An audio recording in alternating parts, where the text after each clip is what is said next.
அடுத்தது ஏழாவதா கலப்பு கை.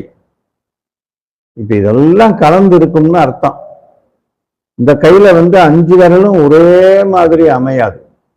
அது பொதுவாகவே எல்லாருக்கும் 5 விரலும் ஒரு பழமொழியே சொல்ல நம்ம பேசும்போதே சில நேரத்துல வார்த்தையில, ஏப்பா என்னையா நீ ஒரே மாதிரி இருக்குமா, 5 விரலும் ஒரே மாதிரியா இருக்கு, அப்படித்தான் அவன் அப்படித்தான் இருப்பான், இவன் இப்படித்தான் இருப்பான்னு குணத்துக்கு ஒப்பீடா சொல்லுவோம் இந்த 5 விரலை.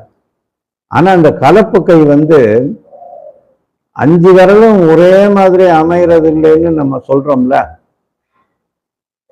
அந்த மாதிரிதான் இவங்களுக்கு இருக்கும்.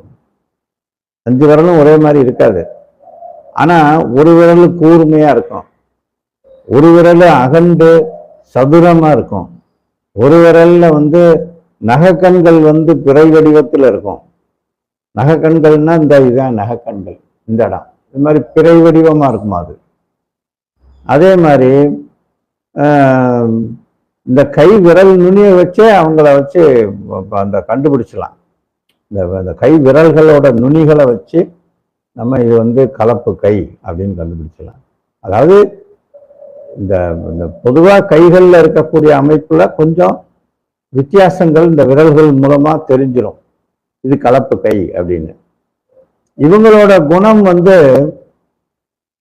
அதே மாதிரிதான், அந்த கலப்பு மாதிரி தான் குணமும் இருக்கும். மாறி மாறி ஒரே நிலைப்பாட்டை கொண்டதா இருக்காது, ஒரு கான்சன்ட்ரேஷனா இருக்க மாட்டாரு. இன்னைக்கு ஒரு பேச்சு, நாளைக்கு ஒரு பேச்சு, இன்னைக்கு ஒரு நடத்தை, நாளைக்கு ஒரு நடத்தைன்னு மாறிக்கிட்டே இருக்கும். ஒரு நிலையான புத்தி இருக்காது, அதனால அப்படி நடக்கும். அதே மாதிரி திடமான எண்ணமும் இருக்காது, இதை செஞ்சு ஆகணும் அப்படின்னு சில பேர் பிடிவாதமா நிற்பான்.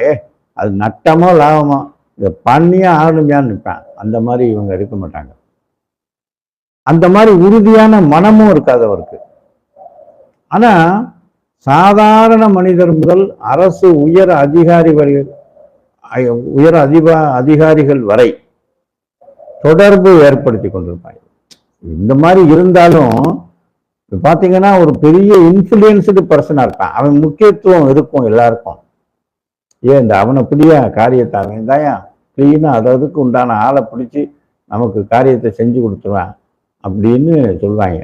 ஆனா அந்த ஆள்கிட்ட இந்த விஷயம் இருக்கும், அது எதையுமே ஒரு மன உறுதியோட இதை செஞ்சு கொடுப்போம், முதல்ல முடிச்சு கொடுத்துட்டு நம்ம போவோம் அப்படின்னு அந்த நிலையான இது இருக்காது.